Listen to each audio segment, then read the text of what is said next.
Bagi gue itu buka bisnis itu suatu tantangan. Ricky Sen mah taunya mikir doang. Jadi seorang konseptor kayak gue ini selalu pikirin bisnis yang barrier to entry-nya tinggi. Gue lawan musuh yang kuat, kemudian gue cari musuh lagi yang lebih kuat lagi. Akhirnya apa? Ya secara nggak langsung mental gue sudah teruji. Ketika partnernya kita itu nggak bisa diajak lari jauh, nggak bisa punya mimpi yang lebih besar yang sama kayak kita, akhirnya apa? Bubaran. Nyari partner di bisnis itu kalau gue bilang bro ya lebih sulit dibandingkan cari istri. Entrepreneur seneng makanin peluang, tapi sekaligus bodoh dan abai terhadap kemanajemenan. Kalau gua sekarang tipikal orang yang nggak nyari investor sih bro, justru investor yang nyari gua bro.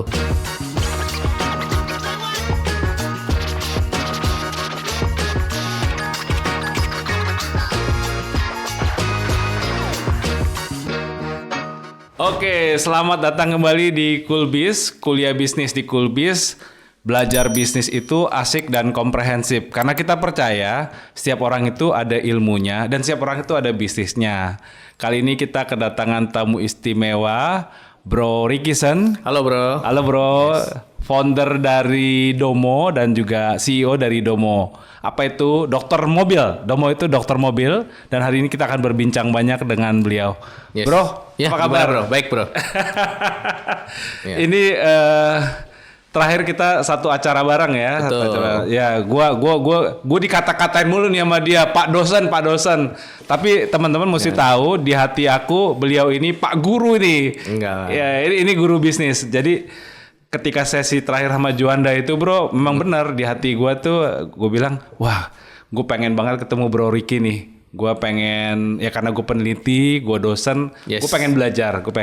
Sama-sama belajar kita bro. Akhirnya nggak sangka ketemu di sini ya. Ya, sehat bro. Sehat. Iya.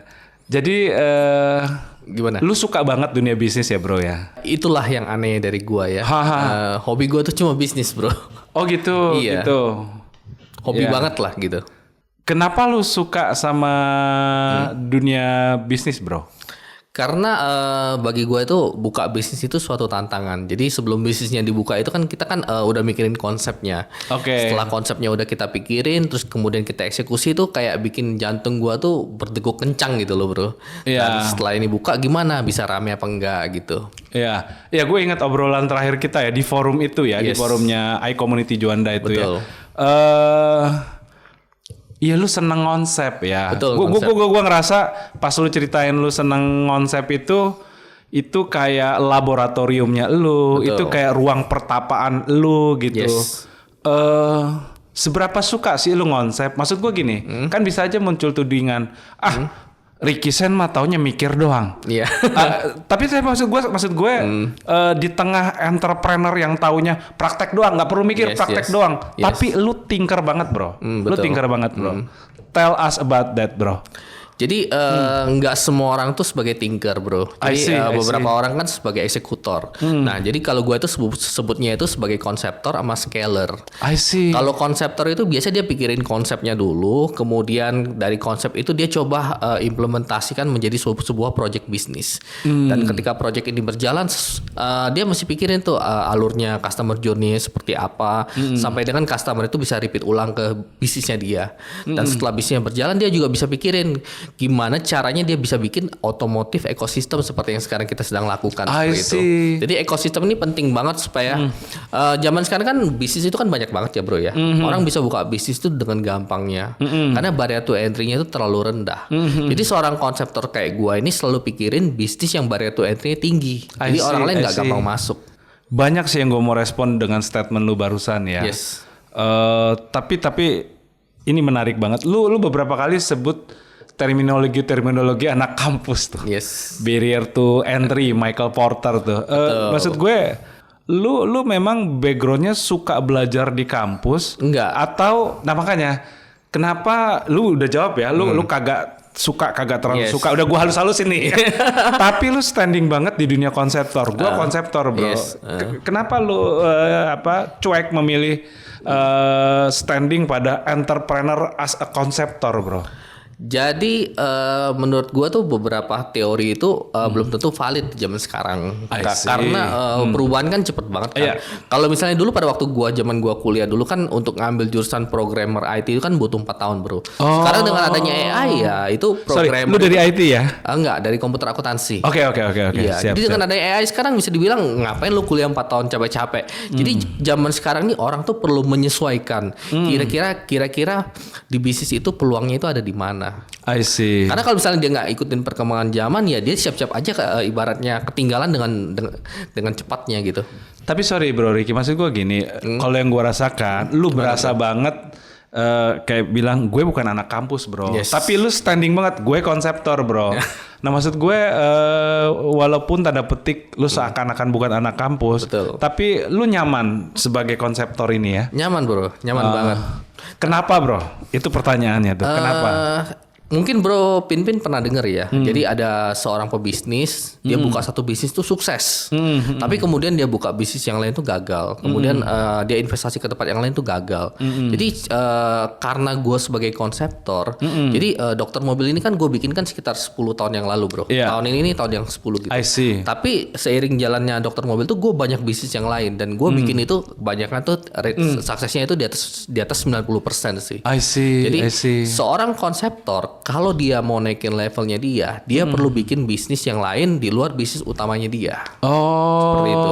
Jadi ibaratnya kita nonton kayak film-film gitu loh, film kungfu lah ya bro ya.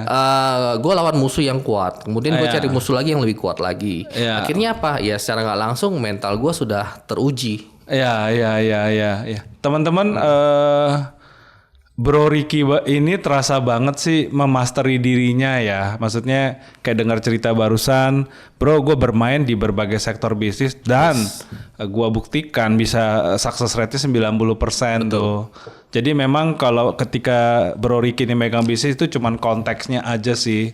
Tapi berasa banget dia ngembangin dirinya ya. Iya. Nah bro, sorry, gue tertarik banget ya dengan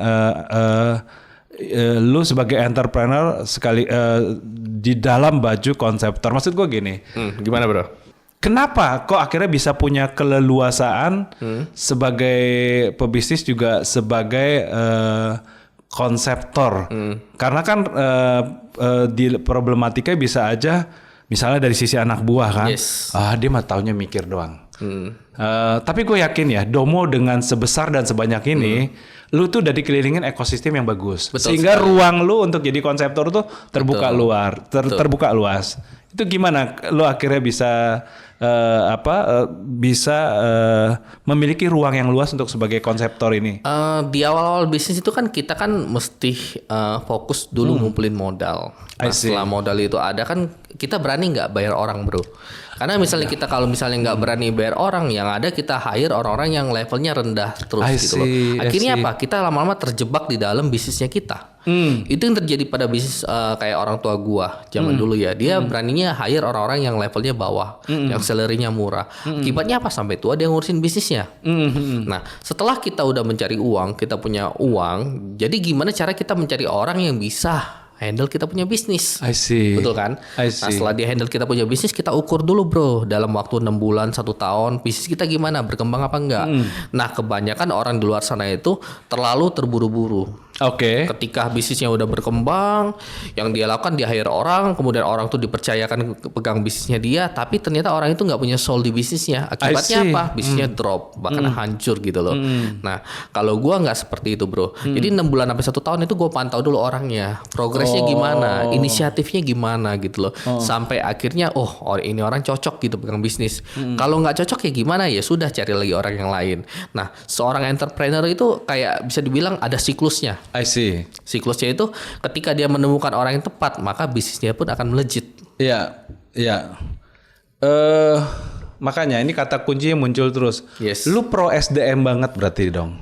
So far sampai saat ini iya sih. Iya. Gue nangkep kesan lu pro SDM banget, dari rekrutmen udah lu plototin. Betul. Di prosesnya sampai akhirnya dia terkandidasi jadi kadernya lu, leadernya lu plototin banget. Betul, gitu ya. betul. Itu kan kalau untuk employee. Nah, kita agak ngelebar dikit nih, Bro. Boleh bro. Kalau untuk partner, untuk Partner. mitra, itu gimana approach-nya bro? Ini kan SDM juga toh? Oke, berdasarkan dari pengalaman gua dari sekitar gua bisnis tuh udah 15 tahun. I see, Jadi I dari see. 15 tahun bisnis sampai dengan sekarang itu partner pun nggak serta-merta bisa diajak lari yang jauh. I see. Jadi ada beberapa partner ketika lu partneran sama dia, dulu kan bisa dibilang kita ketika lulus kuliah, Bro. Kita kalau pilih partner tuh entah itu teman kuliah kita atau entah itu teman yang kerja bareng kita. Yeah. Akhirnya apa kita jadiin partner kan. Yeah. Nah, seiring waktu ketika partnernya kita itu nggak bisa diajak lari jauh, nggak bisa punya mimpi yang lebih besar yang sama kayak kita, akhirnya apa? Bubaran. Iya, iya. Nah, jadi 15 tahun ini bisa dibilang gue cukup banyak sih bubaran dengan partner sih. Wah, I see.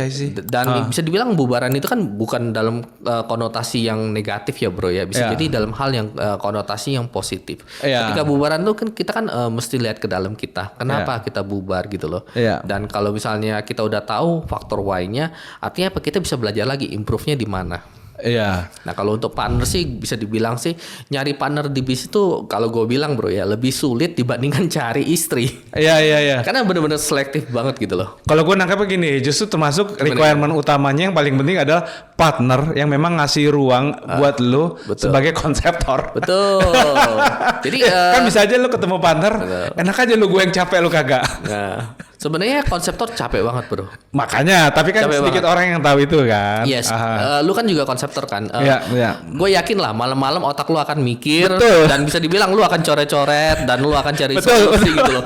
Itu kan seorang yang ibaratnya scaler kan nggak ngalamin hal seperti itu. Jadi kalau konseptor itu kalau ada masalah dia akan cari solusinya sampai benar-benar solusinya itu solve. I see.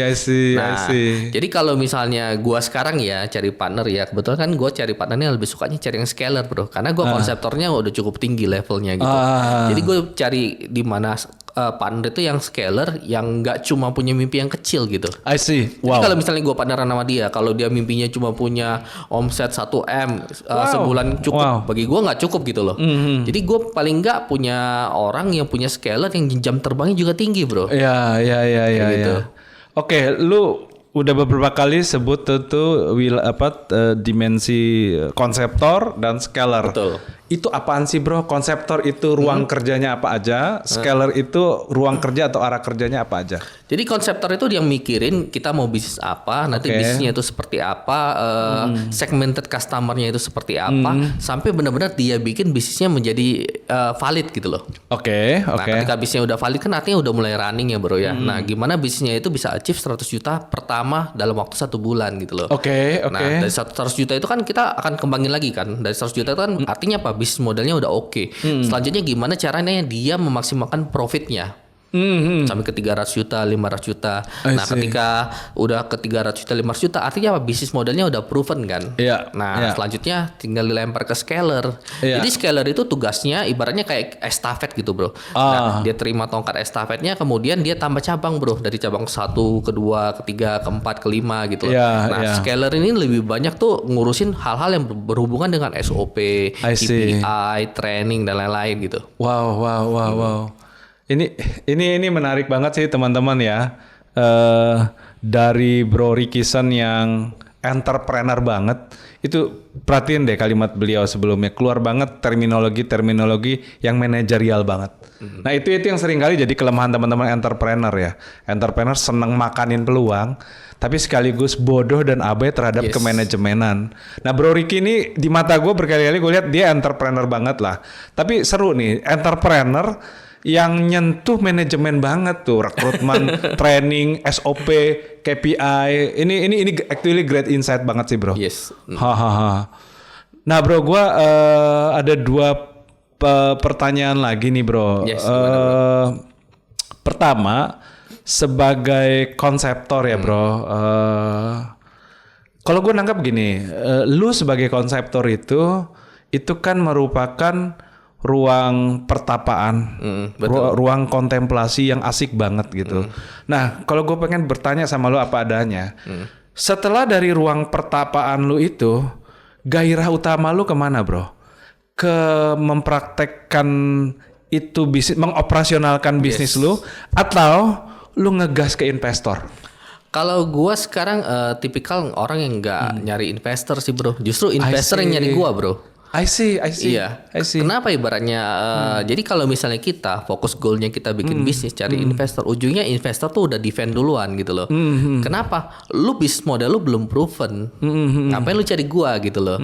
Dan biasa sekarang sekarang kan investor kan sangat-sangat berhati-hati dia memilih bisnis mana yang akan dia invest gitu loh. Kalau menurut dia bisnis ini 5 tahun lagi, 10 tahun lagi nggak ada, ngapain dia invest gitu loh. Nah kalau gua tipe yang kebalikan, gua banyak dicari sama investor. Kenapa? Karena beberapa bisnis yang gue bikin itu valid sampai dengan sekarang. Kenapa? Karena gue cari bisnis yang dimana 10 tahun, 20 tahun, 30 tahun lagi masih ada. Jadi gue nggak akan masuk ke bisnis yang trennya cepet banget terus turun cepet banget gitu loh. Gue nggak akan masuk ke sana. Oke, gua rada kurang ngerti jawaban lu terkait gini. Kalau lu sekarang kan bisnis lu udah banyak, tentu modal lu juga udah banyak. Betul sekali. Tapi kita berasumsi gini, anggaplah sekarang modal lu nol banget, lu nggak ada modal. Tapi lu gokil banget di konsep di konsep bisnis itu. Nah, apa yang lu akan lakukan? Lu akan ngegas ke investor atau apa tipsnya buat kita bro? Kalau misalnya gua balik ke titik nol, tapi dengan kondisi otak gua sekarang, gua akan jadi profesional, bro. Oh. Jadi kenapa ibaratnya gua masih create dari nol lagi? Dan ibaratnya kalau gua create dari nol lagi kan gua perlu prototype lagi kan. Ibaratnya untuk cari investor kan. Ya kenapa gua nggak masuk ke profesional? Karena dengan skill gua sekarang mestinya gua cukup gampang sih diterima kerja sebagai profesional gitu, bro. I see. Iya, karena sekarang juga banyak sekali kok profesional yang suksesnya luar biasa dibandingkan lu mesti create bisnis lagi dari nol. Ya. Actually lu lateral banget ya bro. Gua kagak nyangka jawaban lu akan belok ke profesional. Maksud gue gini, keren itu bro. Maksud gue kadang-kadang entrepreneur itu rada aneh gitu. Gua mau entrepreneur, gua kagak profesional. Tapi lu asik banget. Maksudnya lu mau jadi entrepreneur pun oke, mau jadi profesional pun oke. Itu yang gue tangkap dari cerita barusan. Iya, karena kan orang itu kan tergantung bro, seberapa cepat dia beradaptasi. Ya kan? I see. Kalau dia cepat beradaptasi maka dia bisa siap dengan gempuran di masa depan gitu loh. Oke. Karena zaman sekarang setelah gua 15 tahun di bisnis bro, I see. Bentuk tim itu nggak gampang. Cari winning tim itu nggak gampang gitu loh. Oke. Kenapa tadi gua bilang gua mau menjadi profesional? Karena begitu gua jadi profesional, gua udah punya tim. At least gua udah nggak mulai dari awal lagi. Oh begitu. Gua udah nggak mikirin lagi gimana cara gaji timnya ini bro. Dan ketika gua mau gas ide-ide gua kan gua tinggal bikin prototype. Ketika prototype ini gue bisa gas, bisa gue maksimalin, ya gue siap duplikat gitu loh. I see. Iya. Dan gue menarik banget ya, lu sentuh tim ya. Gue di bisnis gue yang lama gue selalu bilang bisnis kita hanya bisnis saya hanya bisa berjalan seberapa jauh sesuai kapasitas tim saya. Betul. Kalau tim gue segini ya bisnis gue segini. Kalau tim gue segini ya bisnis gue bisa segini. Gitu. Nah itulah pertanyaan kedua gue buat lu bro. Jadi bagiin kita ini dong bro. Insight terkait 3 requirement utama menurut lu orang bagus itu gimana sih? Orang bagus dalam artian kandidat tim lu lah. Nah, zaman sekarang bro, semua ilmu tuh bisa dipelajarin, setuju nggak? I see. Oke. Jadi kalau gua dari mungkin dari 3 tahun yang lalu, gua selalu mencari tim itu yang pertama itu adalah attitude. Wow. Tapi sekarang udah nggak lagi bro. Jadi gua sekarang itu yang gua cari itu adalah tim yang dimana loyalitasnya tinggi. Wah lebih dalam lagi nih, lebih dalam lagi gitu lebih filosofis lagi. Dibilang attitude zaman sekarang kan cukup banyak yang bagus-bagus ya. Tapi orang yang punya loyalitas yang mau benar-benar belajar, meresapi suatu ilmu dan konsisten itu nggak gampang nyarinya bro. Kalau misalnya orang sudah punya loyalitas, udah punya attitude. Yang ketiga itu adalah paling penting sih kalau menurut gua, otaknya ada apa enggak? Kalau misalnya otaknya nggak ada, lu mau install ilmu apapun ke dalam otaknya dia udah defend duluan bro. Iya. Kayak gitu. Otaknya ada, maksudnya orangnya pinter atau orangnya mau belajar untuk pinter? Mau belajar untuk pinter. Oh begitu. Ya. Karena kan bisa dibilang di entrepreneur kan mereka dapat suatu ide, gimana mereka eksekusi, kemudian mereka ukur lagi dan gimana mereka melakukan ibaratnya improvisasi ke depannya biar lebih baik lagi. I see. Kalau entrepreneur kan terus-menerus melakukan hal seperti itu, bro. Siap. Jadi kalau misalnya dia terus-menerus melakukan cara dia ibaratnya nggak pernah berhenti mencoba, ya mestinya bisa berhasil sih. I see. Ya, bro, kita nanti akan lanjut ke sesi 2. Nah, tapi sebelum lanjut ke sesi 2, Teman-teman, sesi pertama ini sangat menarik ya. Banyak banget kalau gue pegang pulpen sama kertas, banyak banget catatan yang bisa gue tuliskan sebagai insight sesi ini. Pertama, gue tuh ngedapetin banget nih Bro Ricky ini S1-nya akuntansi apa tadi? Komputer akuntansi. Komputer akuntansi ya. Jadi kalau ditanya Bro Ricky ini malas belajar, enggak, itu jurusan yang isinya orang-orang yang senang belajar. Nah, tapi ini refleksi ya, artinya ini mungkin menjadi suara baik dari Bro Ricky untuk kampus, ayo dunia edukasi, kita kembangkan edukasi yang super gokil, super praktis, super nancep. Nah, itu insightful banget buat gue. Dan yang kedua yang menarik, Bro Ricky ini pro SDM banget sih. Nah, itu entrepreneur itu agak jarang, terus terang agak jarang, karena entrepreneur itu pro peluang, pro kolaborasi dan seterusnya. Dan yang ketiga, Bro Ricky ini pro manajemen banget sih, dengan gairah entrepreneurship yang kayak gitu. Masih sempat-sempatnya loh beliau ini ngelirik manajemen, suka manajemen, dan ngegas habis memastikan kemanajemenan itu hadir pada bisnisnya. Teman-teman, kita akan masuk Coolbiz sesi 2 dengan Bro Ricky. Kita akan ngebahas soal Domo di sana. Yes. Sampai jumpa di Coolbiz sesi 2.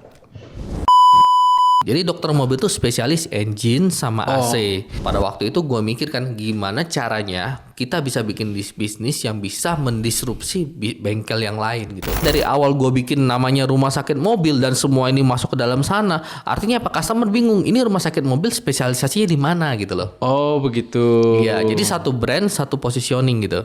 3 kunci sukses sebuah bisnis itu apa sih bro? 10 tahun lu bisa bikin 36 bengkel dokter mobil toh. Wow, lu hebat banget gitu loh. Iya. Orang-orang banyak bilang seperti itu. Betul. Tapi bagi gua sendiri itu masih, menurut gua masih pelan sih bro. Jadi salah satu alasan kenapa kita bikin dokter mobil itu adalah di dunia perbengkelan itu banyak sekali oli palsu sama spare part palsu bro. Kita mulai tuh orang lain mulai ngeledek bro. Wah ini dokter lewat nih. Wah dokter sini dong suntik gitu loh.